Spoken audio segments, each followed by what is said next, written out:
welcome on this cold night here in the D.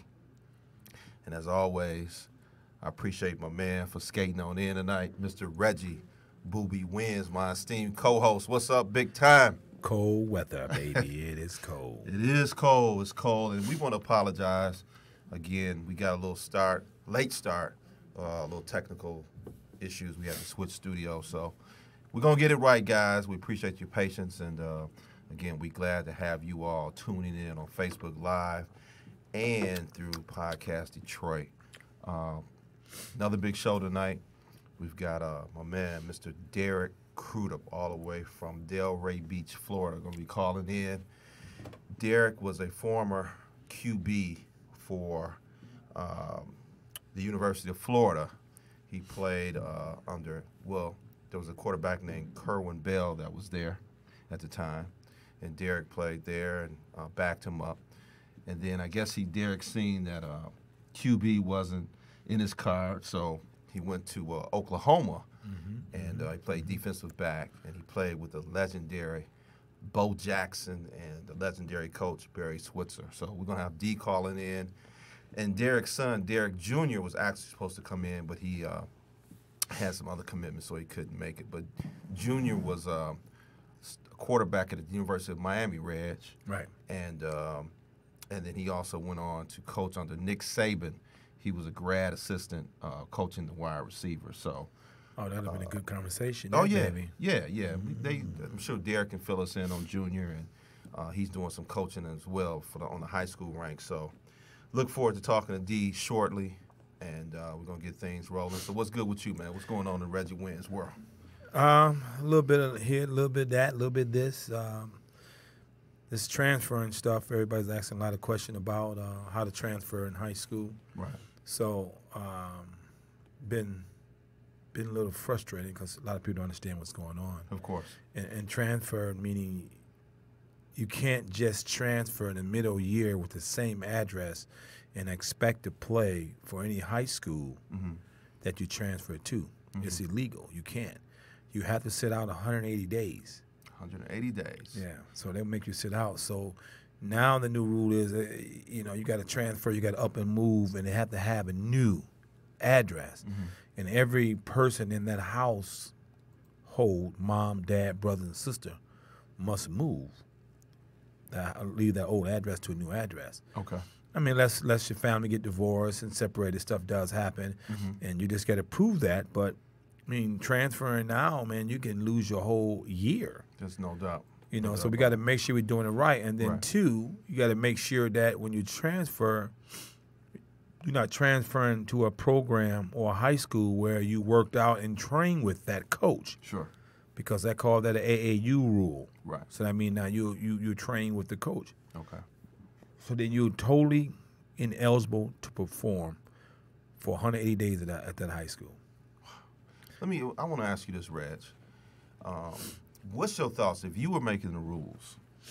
Would you have a rule? I mean, would it be where you could just go where you want to go without any repercussions? Hey, you just want to move to Oak Park from Pontiac. I mean, how would you feel about that? Some states have no rules. You can just transfer. Correct. But, I mean, if I was a guy running the program, running the state MHSSA, I will have a rule. And you can transfer anywhere the hell you want to for 1 year. One time transfer rule. And you eligible to play anywhere you want to. One time. And after that, you won't transfer 2 or 3 times because now you got to make sure you pick the right location, the right high school, and the right coach where you're trying to transfer to. So if I was doing it, we have one-time transfer anywhere you want to. Address don't change or nothing. Right. You can transfer wherever you want to go as long as your parents can get you to that destination. Okay. So I will have a one-time transfer rule within 4 years. 4 years. So, and it is what it is. Now, I mean, who says what can happen? You can transfer because your dad moved here and there and probably can prove that. But as far as transferring, it's not a big deal. I believe in free enterprise. Yeah. You see a lot of schools that have definitely benefited from the transfer rule. A lot of kids, and I'll name drop a few. King has taken a lot of transfer over the years. Cass has taken a lot. you know, and kudos to those guys. I mean, they do a good job with their kids, helping them get into school. You know, a lot of kids, unfortunately, they don't go to the schools that, you know, it's a big-time program where they're really into helping the kids get into school. You know, I just look at it as a business, and, hey, if you can put yourself in a better situation, more power to you. But let's be honest. And Sure. A lot of people are transferring to Keene, Cass Tech, Southfield, West Bloomfield, Yeah. Harper Woods now. Why? Because their high school coaches are doing things for them No doubt. that the normal coach is not doing and helping them guys achieve their goals to go to college. Right. So if everybody in the state of Michigan or in the country was doing that same thing or have a created program to help their youth or their student athlete go to college, it wouldn't be an issue. Right. But it is an issue because every kid wants to go to school. Sure. I can recall one year at Cass Tech, there was a transfer of 30-something kids. I remember. And Coach Welcher and them guys over there has done a phenomenal job in putting their kids in college. No doubt. Now, you still got to go over there and perform. True. You still got to perform. So, I mean, you can't go to a big pond and you a small fish. It's going to be tough. That's true. It's going to be tough. Now, if you start in Cass Tech and these big schools, then okay, hey, wait your turn. Wait your turn. If you're not, if you're that good, wait your turn. Now, can I play devil's advocate? Well, absolutely, absolutely. So your son goes to Pontiac St. Mary's. Okay. And you know, he's a top guy over there, and you're the coach, and he decides he wants to go to a different school, and you're dependent on that guy. How do you feel as a coach of that kid at your program and he leaves for whatever reason? Well, I mean, I'd be disappointed because he was a featured guy in our program. I've been giving this guy the ball, or he'd be my number one guy on defense. Whatever the case may be, I'd be disappointed. But I know me, I will not allow the kid to leave because of whatever reason. So if it's 10 leave, some programs I may lose one because I'm different, because I'm going to do everything possible to help my kid get to school. Now, some schools are not doing that. St. Mary's is, Pontiac St. Mary's, you call them, are different because their goal is to win championships. Okay, so, and again, let's say Pontiac Catholic. Okay. Kids all state. Kid can go anywhere in the country, That's correct. but still wants to transfer. And the reason why, I just feel like I can go develop somewhere else a little bit better. and that's true. I mean, you know, if your coach don't have the wide receiver coach you need or that recruiter to help you get to the next level, then hell yeah, I would too. Right. But as a coach, you should never allow that. But when you say allow that, what do you mean? Are you saying I'm saying I got to change my program to fit this particular individual? It's a different time, different day. Absolutely. I'm not the individual because I guarantee you, if Chad Johnson's on the team, I bet Chad Johnson's going to track Barry Sanders and them other guys to the program. True. So as a coach, you make sure everything that you need for those kids that you have for those kids, you give it to them. So you bring in a recruiter to help you with recruiting. You bring in an NCAA counselor so we can make sure we don't lose our kids in the process academically. You make sure you bring in the coaching staff, the top receiver coach, or who you can get your hands on. Because if you want to win, you put the right people on the staff. But we won, and I'm being devil's advocate. No doubt. We are a winning program. We've won state championships. We've produced college players, countless pros.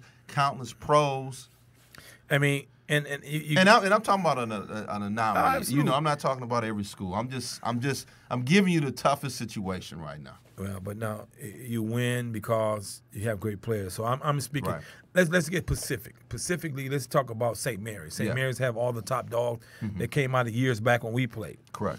And self-recruiting, what they have. No doubt. Okay. But what about that guy that was the backup to the backup and that ended up being a stud? Sure. They get no look because the coach didn't what? Waste his time with him. Right. It's easy to identify a Robert Bolton. No doubt about it. It's easy to identify a Jonas Gray at Country Day. A Jermaine Gonzalez. It's easy to identify these guys because, hell, they're 6'5", running 4'4". You know, so my point is those guys are going to do for themselves. Only if they're out doing the things they're supposed to get recognized. Now, as a head coach, you should say, hey, University of Michigan, I have one, or I have two, or I have three. But if you don't say nothing, they don't get nothing. And I'm just being honest, because a lot of kids don't go to camps anymore. So the recruiting is totally different from when we played. No doubt. And how many guys, man, you grew up with in Pontiac that was stud muffins got overlooked? Sure did. A whole lot of them. Because the coach didn't give a rat free in. You know, if you want Boo Goods and these guys, I mean, it's done. And Boo Goods had 15 interceptions one season. You know what I mean? So, and he still didn't get recruited like he's supposed to. Sure did. Made All-State, but he didn't get recruited because we didn't talk about it. Yeah, and back then, our coaches, unfortunately, the Pontiac guys, we had some very talented athletes. You guys in Northern, us in Central. But, I mean, I had a coach tell me, D, I love to get you in school, man, but no reason, you know, and it was just sad, you know, and I wish we had the opportunity. I mean, you went on to play college football, but I wish I would have had the opportunity that these kids get now. I mean, he's talking about, Reg, we barely had a weight room, you know what I mean? A lot of things we just did off natural ability. No doubt. So, but do we hold the parents accountable for transferring? Are we mad about the parents transferring? No. Right. Because they want the kids to go to school. But now here's this, parents. This is what I'm telling you this. Why transfer from a university, for a high school that you're the starting kicker, punter, receiver, defensive back? Now, the most important part about getting noticed is having a great resume, which is a great film. Exactly. So if that film is fantastic at Pontiac Catholic, now you got to start doing the other piece of it. The biggest advocate for yourself in recruiting is you. That's true. So you need to figure out a way to get your son recruited. You need to get some visits. You need to figure out what type of player is he. Is he Division I, Division II, Division III, predicated on size and ability? What is he? That's true. But you have to get involved with your kids. So don't sit back and complain and say, oh, my God, this kid got 20 offers. He's 5'7", and I don't know why he's getting offered. My son is 10 times better than him. Right. Well, your son did not do anything to be recruited. Right. So out of sight, out of mind. And you got to be patient. Got to be patient. But if you're not doing nothing, don't expect nothing. Right. But I'm saying there's a lot of kids that are doing, and you know they've got all the tools behind them. But it just sometimes you got to take your time. You got to be patient. It's frustrating because I see guys going to junior days, and you're never going to go to. Why go to University of Michigan if Jim Harbaugh and the staff is not talking to you? You just going to You're just going to say, I'm putting on a Michigan jersey and look good on social media. Yeah. You're wasting your time. That's true. Go where you're going to be welcome and go where you're going to play. That's true. And we all see it. I think, Reg, what happens is I think people use it as a marketing tool. You know, I go to Nebraska.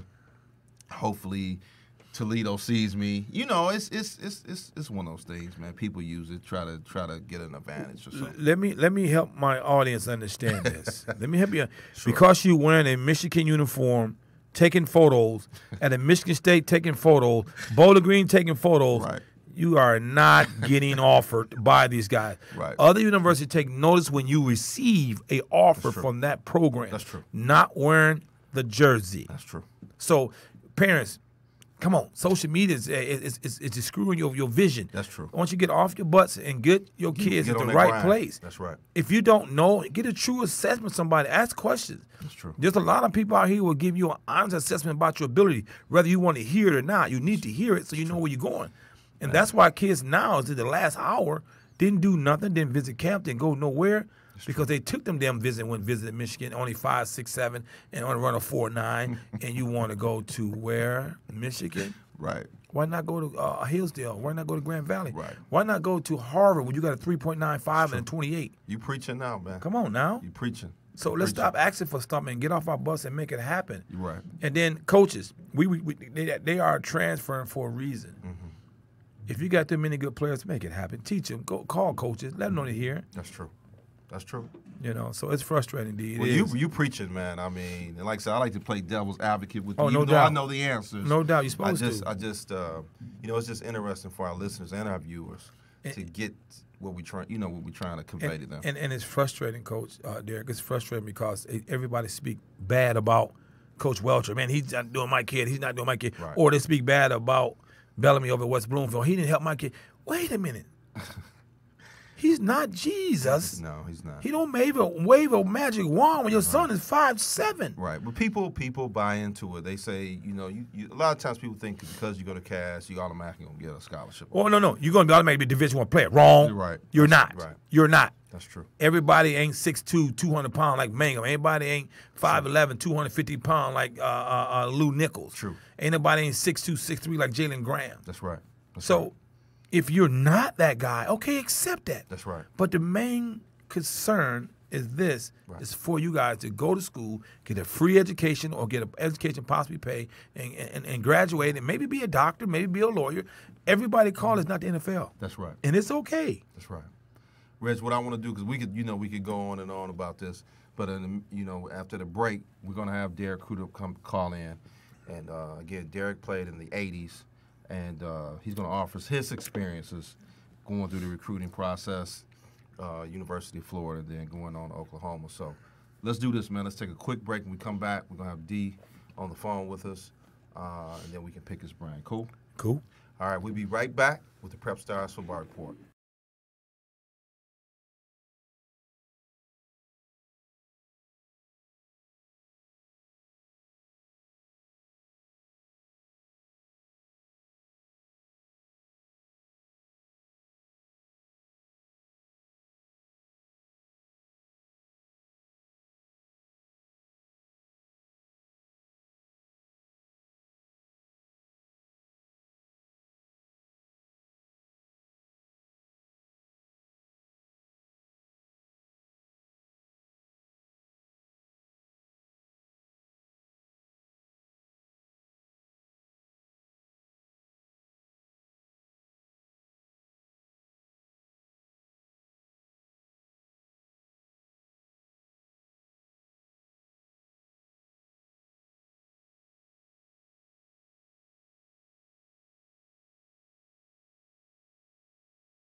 Main man in the studio, Mr. Reggie Booby Wins. What's up? Next up on the show, Booby, we've got a very good brother, man. And actually, for a full disclosure, he's actually my cousin, my first cousin. Oh. And his name is Mr. Derek Crudup Sr.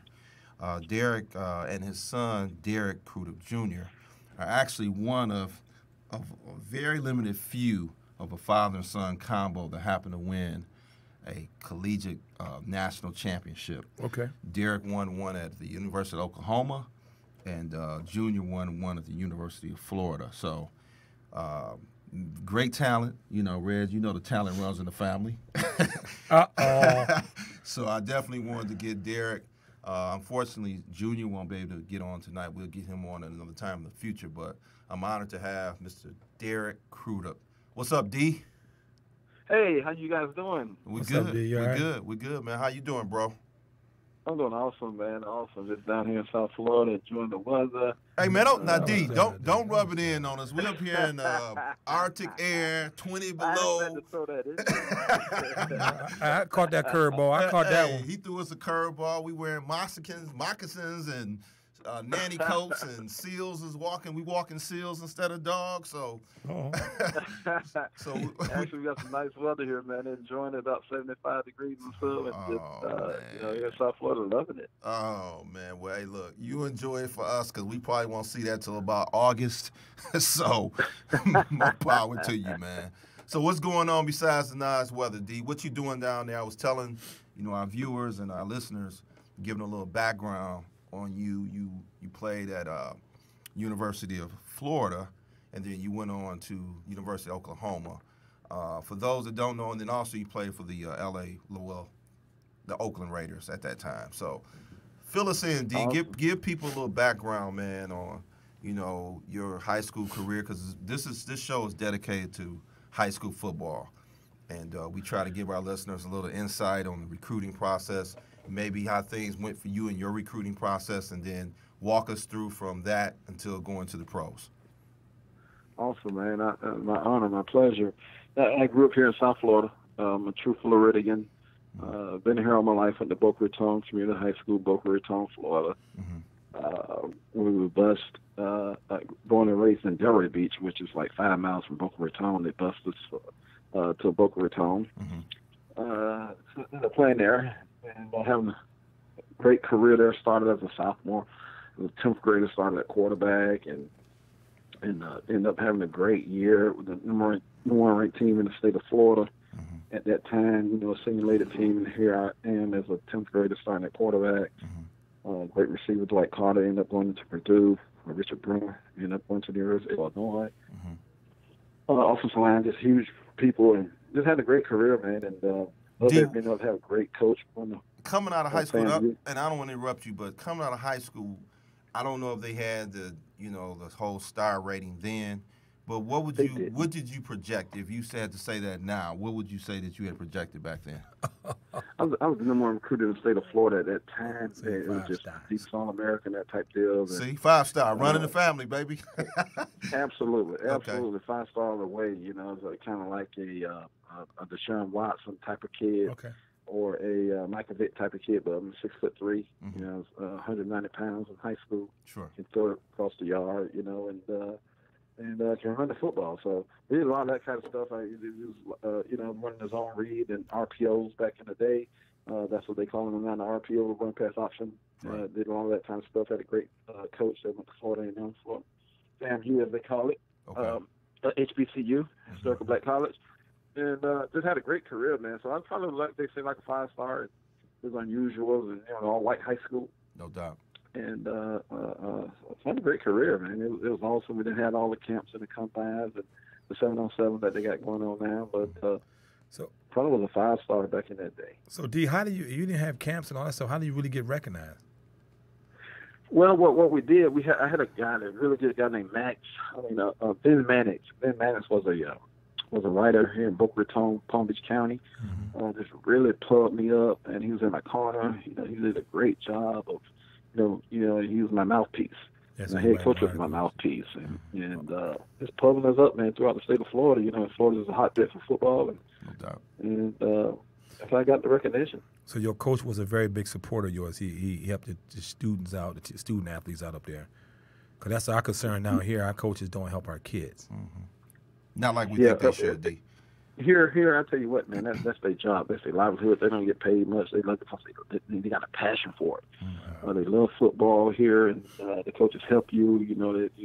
It's a me type thing, and the coaches, they pound their chest because they help the kid. That's the gratification. Right. That's where they get their gratification for. It's not monetary, but it's gratifying that you help that kid get into college. You help that kid, going to the next level and enhance his livelihood and be a productive citizen. It's just great. I mean, the guys love it here, man. It's like war down here. it's like they start from the park, and it's crazy. And it was that way when I was growing up, and nothing changed, but the time, and it's still that way.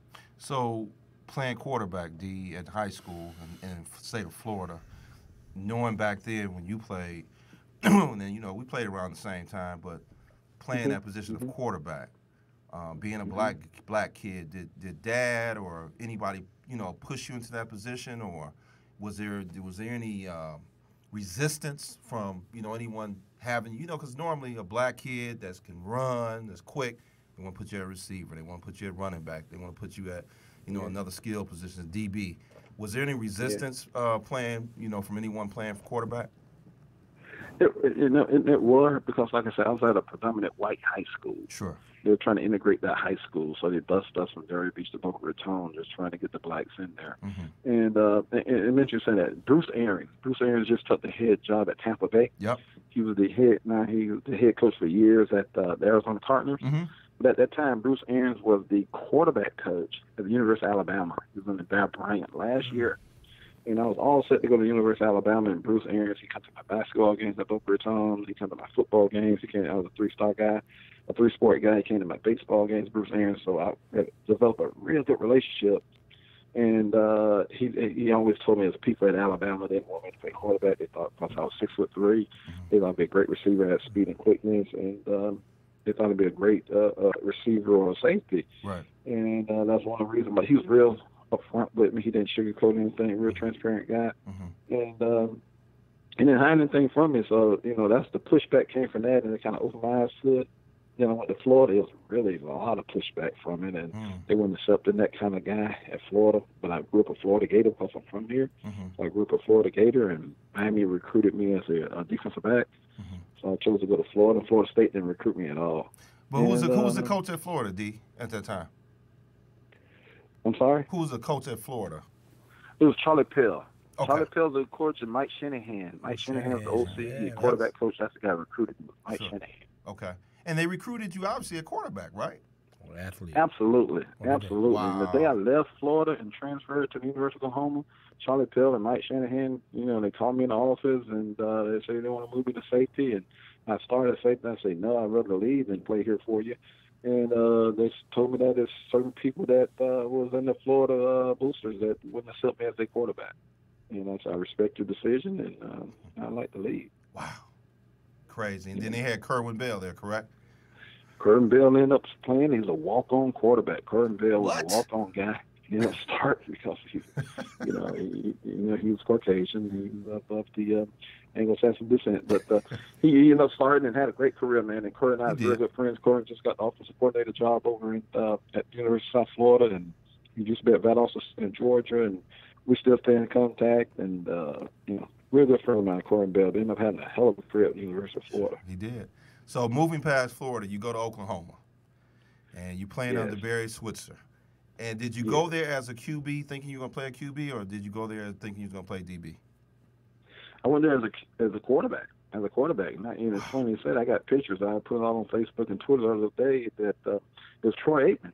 Troy Aikman and I was battling for the number one job. So it was Troy Aikman, and Coach Switzer promised Troy he was going to throw the ball around the yard, and we ended up still running the wishbone, and wishbone wasn't fit for myself or Troy.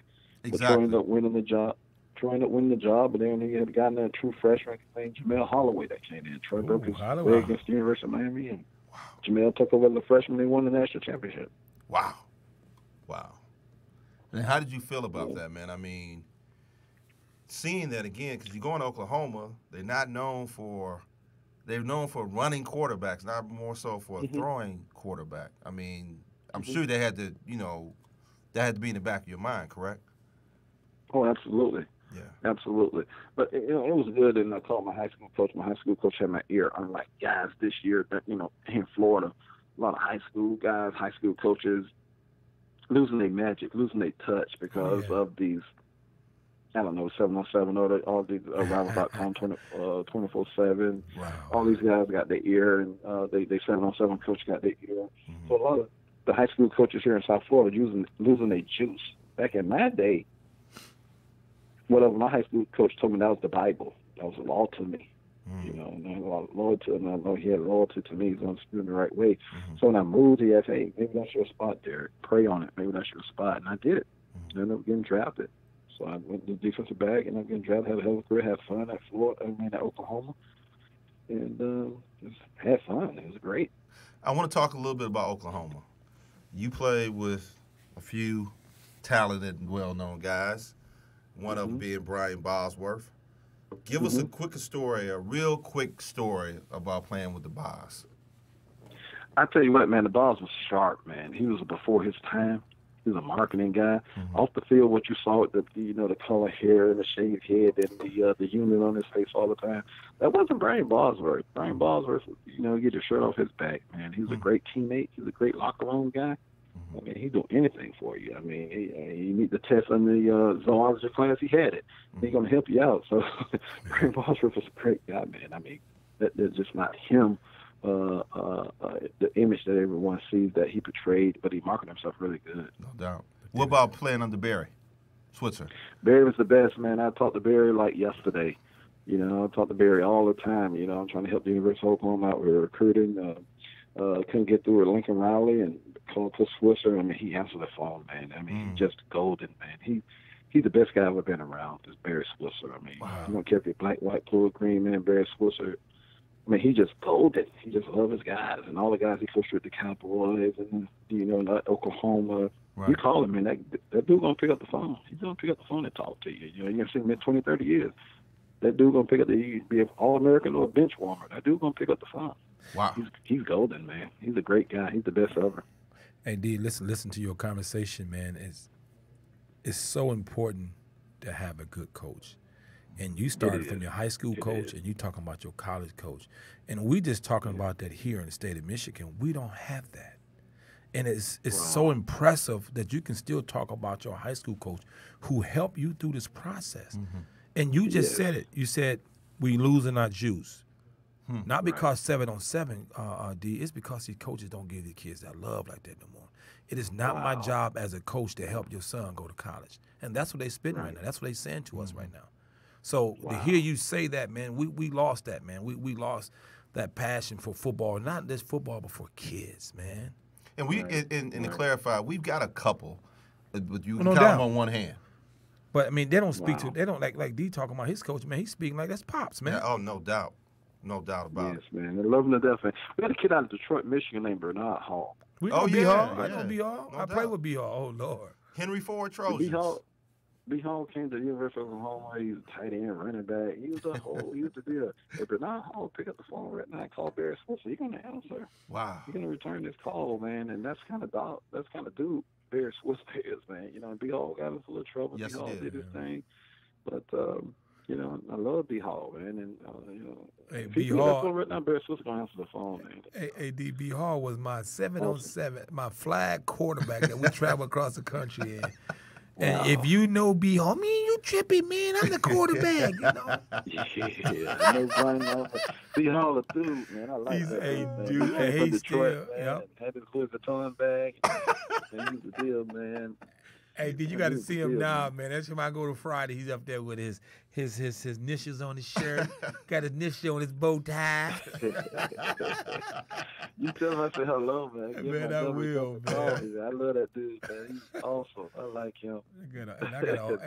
Hey, off the mic, I tell you a whole lot of stories about that dude. Hey, D probably know a few stories about B Hall. I know a lot of stories about B Hall. He's something else now, man. I know. He got along with Jamel Holloway real good. Jamel was from Los Angeles, B Hall from Detroit. Right. We're from these little small towns, man, and B Hall, man. B Hall's awesome. I like B Hall. Man, let me ask you. Make sure you tell him I say hello. Hey, he'll definitely do that. Let me ask you this, D. Being in Oklahoma, man, and again, us being up here, you hear so many different things. Back then, we didn't have social media, but you still heard different gossip and things like that. And I think it was one story I heard some about shooting AKAs off the balcony. I mean, they portrayed you guys like y'all was just like the you know what I mean, back in the day, just wild. Barry let you guys do anything you wanted to do. I mean, players, coach. Chime in on that for me, man. Man, I tell you what, man, we live in Port Wickerson. And, you hear a lot of racism going on now at the University of Oklahoma. If you're keeping up with it, Yeah. the little kid walking around with the black face and that thing, and other kids using the N-word at the University of Oklahoma like 3 or 4 years ago. And that was back then when I was there in 85, 86. It was there, and they come out, and we lived in, we were living lavishly. And, but Wickerson apartments type of deal, and just only strictly for the football players, all the food you want to eat. And they'll come over there and start, yelling the N-word and throwing snowballs out our doors and that kind of stuff. And we had a guy underneath named Buster Rhymes from Miami Northwestern High School. Remember Buster him? Rhymes, named Yep. George Rhymes. He fired that deal, man. He had an AK. He started firing his spirit, and you got to see him spattering, man. We had to be prepared, and but the people was nice too. It was nice, man. It was nice people, and all the guys from Florida, we had heavy artillery. We always did. And you had to, it was in the heartland. Oh, wow. It was back in that day, so we did. We have to, we'd shoot them off sometime, and Wow. that's probably where that coming from. Y'all played in the golden era, in my opinion, of What's that football. age? Yeah, 85, I mean, you 86. think about you guys, you. I think Colorado was doing their thing back then. Yes. Bieniemy, what's that dude name? Westbrook. Oh yeah, Westbrook, Bieniemy. Yes. Darian Hagan. You guys Hagan played from in the Los Angeles, yes. you guys played in the Hagan, golden era, man, Yeah. of football. It was, man. I look at Eric Bieniemy. He been interviewed. You know how he matured so much. Yes. Come out campus and hang out with Jamel Holloway. Wow. And Darren Hagan as well. They're from California. And they come out and hang out, man. And just to see him mature, just see him grow up to be the man that he is now, and be considered, just his name being mentioned, Eric Bieniemy as a head coach and offensive coordinator for Patrick Mahomes and the Kansas City Chiefs. Crazy. Things that they're doing real big over there. It's just speak volumes of what we can become and what we can do, and the kids need to understand that they can, it's not how you start, it's how you finish. I was just No doubt. you took the words right out of my No doubt. mouth, D. And that's Yeah. that's some things that we try to talk to these kids here is because a lot of times, D, you live in the moment, and these kids they living in the moment. They just thinking, okay, what I'm doing now on the football field. But what I always try to tell kids I mentor, use football. Don't let football use you. You know what I mean? Get everything you can out of it because guess what? Yeah. College career, it lasts a certain period of time. You played in the pros. It's only for a portion of your life. If you maximize your career, 35 years old is old in the league. You know what I mean? You got a Really whole old. two You're other ancient, lives, right. 2 other lifetimes. So What you saying, man, is the gospel, as they say. So, And my high school coach always told me, say, man, guys, if the only thing you learn from me how to play football, how to throw the ball, how to block and tackle, failed the you. only thing you took from Boca Raton High School is me as your coach. I failed you as your coach. No doubt, Coach. No doubt. I failed you, brother. I didn't teach you anything about life or what's going on. I mean, I failed you. So we take that with us, man. And it's some good guys out there. Still some good coaches, man. And sorry for us, how they are in Detroit. Mm-hmm. But I like to visit, man. I like to come. man, you family. We'd love to get you up here, man. But I love to come. see, we have this problem. I don't know if you guys having that same problem in your neighborhood. We have this problem. Everybody transferring to find that coach that you just left in high school. So everybody's transferring to that guy because he is the guy that motivate them. He's the guy that they trust, and he's the guy that help them get to their next destination. That's right. Right. And they And he's transfer. the guy that might be the only father they know. I got a guy right now named Stockton McDougal that went to Different Beach High School, coach at Different Beach High School. When they only got a GED, went to Navarro Junior College in Texas. Went to University of Oklahoma. Ended up being the first round draft choice, the 20th pick in the draft in 2000 about Detroit Lions. Wow. What's his name? Detroit. The deep His name is Stockton McDougal. Yeah, big fella. Yeah, big fella. Yes. And he talk about Detroit all the time, and I'm with him all day, every day. I'm with this dude, and he swear by me because his high school coach. He think I owe him his life. He's a millionaire. He's 15 times. He did well with his money, and he's just a great guy, man. But my point is, he think he owed me for the rest of his life. And he said, Stalker, you don't owe me for the rest of life. He said, no, Coach, I couldn't do it without you. You got it, man. You got me in the JUCO. You got my GED. You got me. I got an AA from Navarro Junior College. Went to the University of Oklahoma, and I graduated. Right. I mean, I've been the 20th pick in the draft to the Detroit Lions. I owe you, man. I fuck you don't owe me, man. Right. But that's how we got to get back to stuff like that. I know that. And we missed that. And here's the good part about D is that 20 years later, you still talking to him. Yep. And that's to tell people, it's okay to help me get in school, but are you a Yep. mentor to me 10 years later, 15 later, when my first son is born? What are you doing for me? Yep. And I don't need your money. I don't want your money. I want to make sure you be successful. That's right. That's what I want. And let me flip this around. And kudos to Stocker for not forgetting where he came from. He realized that you helped him get to where he was at. Because a lot of kids, man, they get to where they're going, and other people get in their ears, and they'll forget. They will, but they come back because the foundation's been laid. They come back and say, "Hey, thank you." Yeah. Maybe And that's all you care about. You don't care about no money. You don't need no money. No, You just money. it's No, just money ain't nothing. hey, just to see those guys going on and with their lives, they get married, they got kids, you proud of them, they go on with their success. That's what it's all about. Right. If Y'all if know Stocker, huh? Y'all remember Stocker? Oh, no doubt. absolutely, No doubt absolutely. about it. No doubt. If I got to ask you a question, D, what's the most important part about coaching to you? Developing kids. Yeah. That's the most important thing. Is I develop that kid. Yeah. He can be a productive citizen in this world, this cruel world. Ain't about Donald Trump. I can develop that kid to be a good husband and a good man and a good father.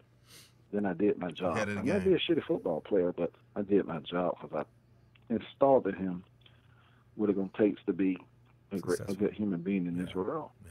D, that's the most important. Yeah, life lessons. I wanna, and we only got so much time, but I want to kind of speed along so I don't miss anything with you. So you leave Oklahoma, you go to the Oakland Raiders. Yes. And you're playing with the Raiders, you're playing defensive back. Talk a little bit about playing for the Raiders and that whole experience. Man, I tell you what, man, when I got there, Mike Haynes, Hall of Famer Mike Haynes was there. Lionel Washington was at the other corner. Van McElroy was at safety. Eddie Anderson. Yes, sir. Howie Long. I see Howie Long every Sunday on TV. Howie Long was there. Matt Dillon was there, who was the old GM of the Lions. Jim Shoes, yeah, they was all there, man, and we just had a great time. There was all nice people that welcomed me in open arms.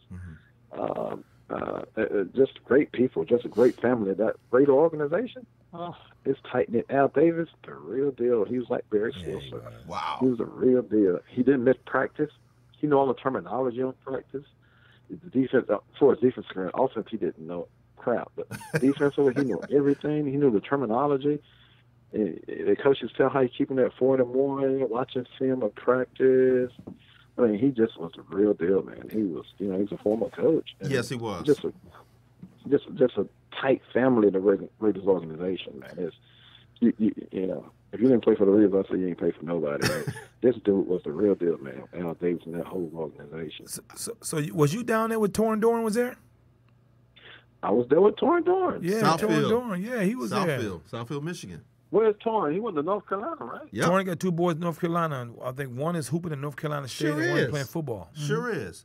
Torrin's from here. He went to Southfield, Michigan. Yeah. Southfield High School in Michigan. Torrin from Detroit? Yes. From Michigan? Yes. I did not know that. All I know he went to the University of North Carolina. That's all I did. Could fly. Yeah, trust me, I know. Could fly Torrin Doran. Hey. I played with Torrin for like 2 or 3 years with Torrin Doran. Hey, Torrin got me in the 400, baby.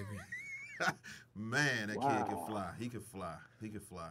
So he got kids at North Carolina now? Yeah, yes. He Googling both. One playing football, one hooping. I think they're twins. I seen one playing on TV the other day. One is hooping. And I said, damn, is that Torrin? Wow. You think of Doran, and there's not too many Dorans out there. I said, that's got to be Torrin Doran. So. Yeah, he was doing commentating as well. Okay. D, let me ask you. Google that. I want to verify something that my dad had told me. Now, you remember when Pops came down there to see you guys and see his brother? Yes. And he came back, and he had your infamous Orange Bowl jersey, practice jersey. And he said, he was telling me about talking to you. And, sometimes people inflate stories, so I want to verify this. But he said that you told him, playing for the Raiders, there was a guy named Vincent Bo Jackson that played with you guys. Yes, he did. And he said that when Bo walked into the locker room or he just moved around, you guys don't have, just got your towels on, whatever. He said every time he moved around, you guys and you, his peers, just looked at him in awe. Will you verify that for me? Was that was Bo? Was it like that? That's accurate. That's exactly the truth, man. And that dude walk around the locker room, got a towel around her in the shower, whatever it is, man. You just in awe of this dude. He's a special human being. I've never, ever, ever seen anyone like Bo Jackson. Wow. Vincent Bo Jackson is the real deal. He was like 6'1". He was about 35 pounds, just rock, chiseled. I mean, just a phenomenal human being. Didn't drink beer, didn't smoke, didn't do nothing, none of that. It's a phenomenal human country boy. Wow. Blood of honey and fish. Just remember, when he walked in that locker room, you know there's somebody special. Like, who in the heck is that? I mean, he just walking in, he's like, and Howard Long had that presence. He walking in, he's like, who in the heck is that dude? That's somebody important. I don't know who he is, but that's somebody important. That was Bo Jackson. I mean, he was just a rock, man. This dude like 6'1", about 230, 35 pounds, man, and running like a 4.44, 340. You doing a 5-star in high school? Vincent Jackson? He's the real deal, man. Special dude. It was so sad when he, got hurt and that deal in his hip, man. But yeah, your father's absolutely right, man. My uncle. Yes. My uncle's absolutely right, brother. He was an unbelievable human being. Wow. So what was it like practicing against that guy? I mean, because you playing defense and he's on the offensive side. I'm sure you had your share of battles. Yeah, well, you know what? He came to us in October a lot because he played baseball. So he missed like the first 5 games of the season. Wow. Really? 4 or 5 games of the season. He was playing the White Sox and the Kansas City Royals. Sure was. He was never in training camp with us. He'd come like week 4 or 5 of the season. He'd come and obviously, we never hit. We never tackled. Okay. And so we never really had to hit Bo, and that was like a plus. So we didn't have to. We didn't have to tackle this dude, man. This dude coming through there. They get out of his way, touch him on the butt like flag football. I know. Hey, you lucky we ain't hitting, man. You'll be hurt. I talk shit to him. I talk crap to him like that. Man, I hurt you come through there like that. You lucky in this camp. Wow. Dude. That dude hurt you. He was unbelievable. Okay, so I'm gonna shift gears. I'm gonna shift gears again. So so moving past your pro career, you have a son, Derek Crudup Jr. Yes. Yeah. Derek goes on. He has a great prep career down the same city you play. Yes. Plays the same position you started at, quarterback. Yes. And then goes to University of Miami. University of Miami, yes. The U.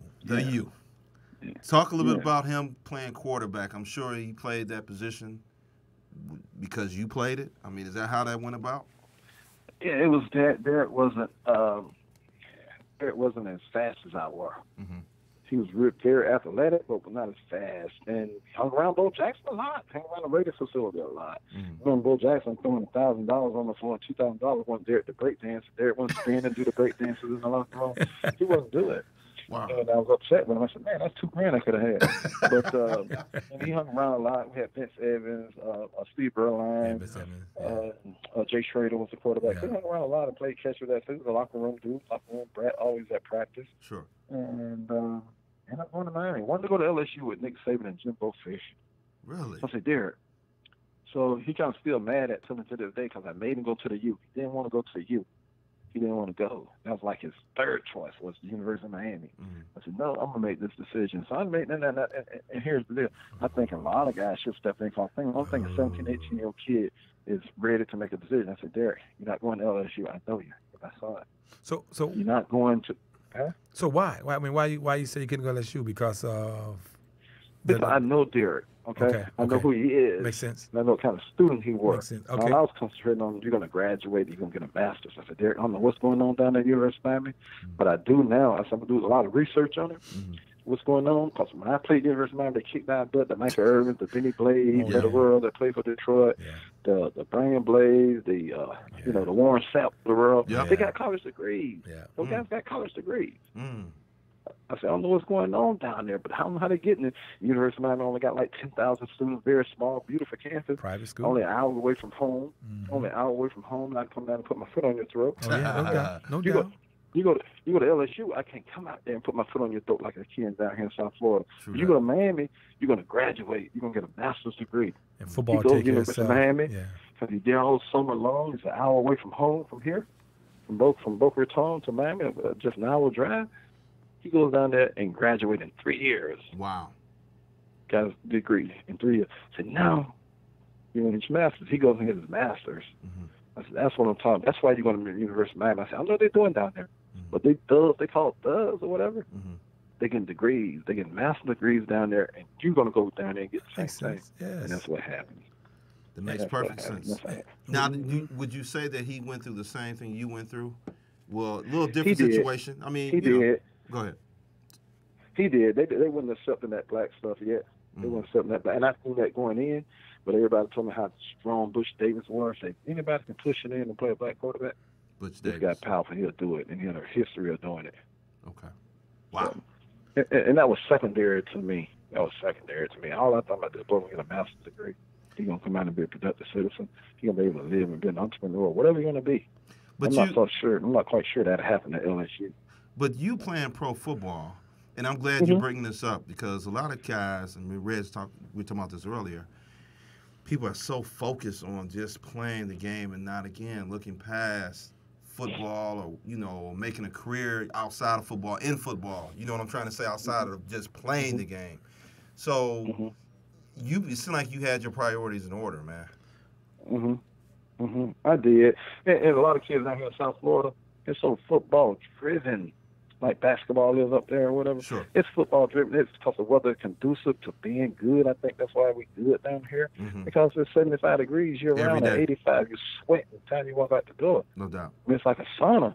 You walk out that door, that heat hits you. Whoo. That's right. And so you already loose. Your body loose. You're ready to go. That's right. You got to stretch. That's right. And we play football year round, 7-on-7s. I mean, you throwing that ball, it's year round here. That's all they know. And these kids down here think, if I'm making the NFL, I felt my family. I got to move my family out the hood. I got to do this. I got to do that. That's how they're driven. They're driven to do that. Right. But they got to think, that's all they're seeing. They're not looking at the educational part here in South Florida. They're not looking at that, man. And that's what it's going to take. Right. That's what it's going to take, man. And they put all the eggs in one basket. I'm going to play NFL. And that's what they look at. You was talking about about how important it was to have that coach in your ear, but your son gonna think back and say, "Hey, Daddy made the decision. We made the decision together." He's gonna think back and say the same. He may not want to admit it now. He gonna like, "Shit, Daddy was awesome. That was a good move." Because I speak the same language you speak. Because we're choosing school just because we want to go hang out, and that's a nice place to be. That's my favorite school, but it's not the favorite situation for you. And the main concern is, like you said, is getting that education, getting that master's. Right. And then if you want to grad transfer and play at LSU, still go on with your game. Go play at LSU. That's right. Go play at LSU. Exactly. And Miami was a school that didn't have an on-campus stadium. They played at the Orange Bowl, the Dolphin Stadium. Yep. They don't have an on-campus. They didn't have all the bells and the whistle LSU had. It was a little small private school, about 10,000 people. Wow.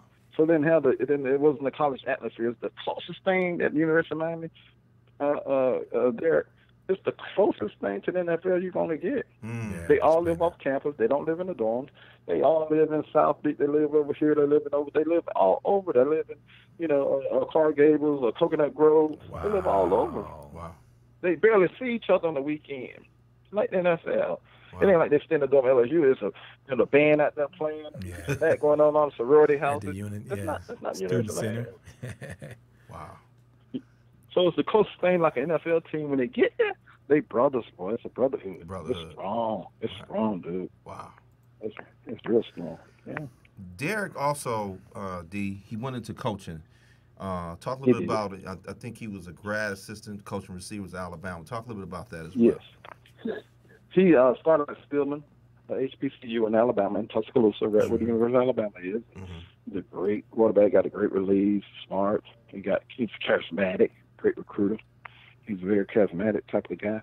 And he would go over there and watch film on his free time. And Coach Saban, the position came over, they offered it to him. And all the top quarterbacks in the country come through there. He worked them out, and they sit back there and watch. And he took that position and learned a lot, man. Learned a lot. Was very instrumental in, getting D. Hart, Clint Diggs, and Dante Hightower. A lot of good kids at University of Alabama that's playing in the NFL right now. And it was a good time, really good time, man. And learned a lot. Being around Coach Saban and Coach McElwain and Coach McElwain just got the job at Central Michigan. Yep. I just with him. Yeah, I just with him a couple of weeks ago. Yeah, and Coach Mack and just learned a lot from those guys, man. So it's always a pleasure to be in Nick Saban's presence and work under him. And Coach McElwain. McElwain's a good guy. He didn't have to perform at Florida, but he's a good dude. Man, he's funny too. Yeah. Coach Mack funny. And then lastly, D, I brought up when I was pubbing, you being on the show, the fact that you and Junior, man, are one of the select few of dad, father, son combinations to win national championships. How does that? When you look back on all that, how does that feel? You know what? Man? They haven't. I've been on since we found that out, trying to get them that. Say who is the other guy? Now the Bibbies did it in basketball, but for his football, for the SBS and for this Power 5 and all this stuff, who are the other ones, father and son, that won the national championship? They still haven't come. They put the few in there. But they still haven't came out and say who is the other ones besides the Crudups. I can't think of them. I think Red's going to try to Google right now. I'm trying to figure that out too. I don't know. It won't come up. Wow. It won't come up. And I've been trying to find out, but it's an honor. If we just one of the few are the only, it's still an honor, man. It's something, down the history of college football. It's a big feat. It's just amazing. It's just amazing to even be mentioned like that. And it just happened. It's something that we planned, but playing the University of Oklahoma and playing the University of Miami, national championships comes about. Wow. Amazing, man. I mean, yeah. I remember being a kid, like I said, and, unfortunately, we had never met or anything like that, but just knowing, to have a first cousin, because we look almost just alike, back when we was kids. I show my kids all the time pictures of you and my wife. Right. I'm always showing you. That's my first cousin, but we're going to meet, man. We got to do it. We got to have. I got to come to Detroit. We got to do it. And better yet, I got to come down to Florida because the weather, man. I mean, up here, you got like a good 3 months. So, but but I got to go to Detroit, man. And I got to go to Detroit. So Stalker tells me so much about Stalker when he loved his time in Detroit. Right. And Brian Hall, B. Hall, tell me so much about, man, you're in Detroit. And I got a couple of friends that's here now in South Florida that moved from Detroit. That's all they talk about is Detroit. So I got to come to Detroit, man. It's a different animal. You come here too, that's fine. And you're more than welcome. So D, it's a different animal up here. That's all I can tell you. It's a different animal, man. But I'm coming. I like, what I like about Detroit? What's Everybody that? I meet from Detroit, they're down in South Florida. Yeah. They different. They don't take no BS. That's different. true. That's that dude from Detroit right there. That is true. He gonna sugarcoat it. He ain't scared of the white man. That dude from Detroit. That's a good dude, right? Detroit guys, and the little areas around Detroit. Yes, we know him for not taking too much BS off anybody. You believe that? No, you guys don't, man. Not that just sticking out. Just stick out on me. I talk about it all the time. And whether they can fight or not, they ain't gonna take too much mess. No, you don't take too much mess, man. You're not. And that's the North. That's the North. We from the South. We kind of like stuck. They got us fooled a little bit. Right. But you guys don't play that. Not like that. Now you in what part of Florida? I'm in Boca Raton. Now, how far is that from? I'm trying to figure it out because I'm coming down in July. From Miami? No, I'm coming to Miami. I think I'm gonna bring my wife from Miami in May for our anniversary.